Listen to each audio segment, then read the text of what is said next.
কর্পোরেশনের চেয়ারম্যান কিহাক সাংয়ের নেতৃত্বে দক্ষিণ কোরিয়ার বিনিয়োগকারীদের একটি প্রতিনিধি দল অন্তর্বর্তী সরকারের প্রধান উপদেষ্টা ডক্টর মোহাম্মদ ইউনূসের সঙ্গে বৈঠক করেছেন। রাষ্ট্রীয় অতিথি ভবন যমুনায় এ বৈঠক অনুষ্ঠিত হয়।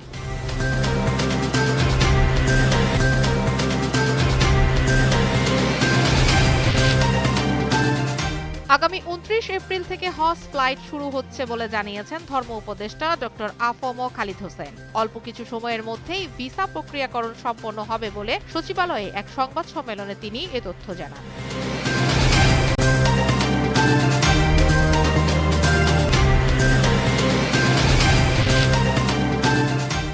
এবছর ব্যাপক আয়োজনে বাংলা নববর্ষ উদযাপন করা হবে। এ উপলক্ষে ঢাকা সহ সারা দেশে নিরাপত্তা বাড়ানো হচ্ছে বলে জানিয়েছেন স্বরাষ্ট্র উপদেষ্টা লেফটেন্যান্ট জেনারেল অবসরপ্রাপ্ত জাহাঙ্গীর আলম চৌধুরী।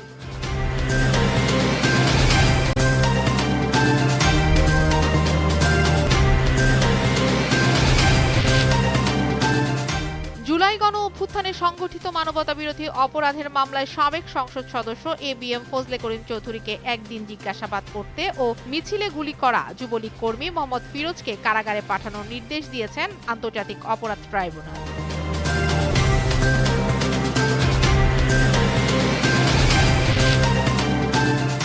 বাংলাদেশ নৌবাহিনীর জাহাজ বানৌজা দুর্জয় গভীর সমুদ্রে টহলকালে ১২৫ জন নারী ও শিশুসহ অবৈধভাবে ইন্দোনেশিয়াগামী একটি নৌযানকে আটক করা হয়েছে।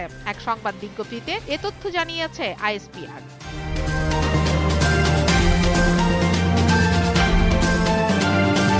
পরিমাণের সঠিক খাবার পেতে তাই আজই অর্ডার করুন ফুডি অ্যাপে।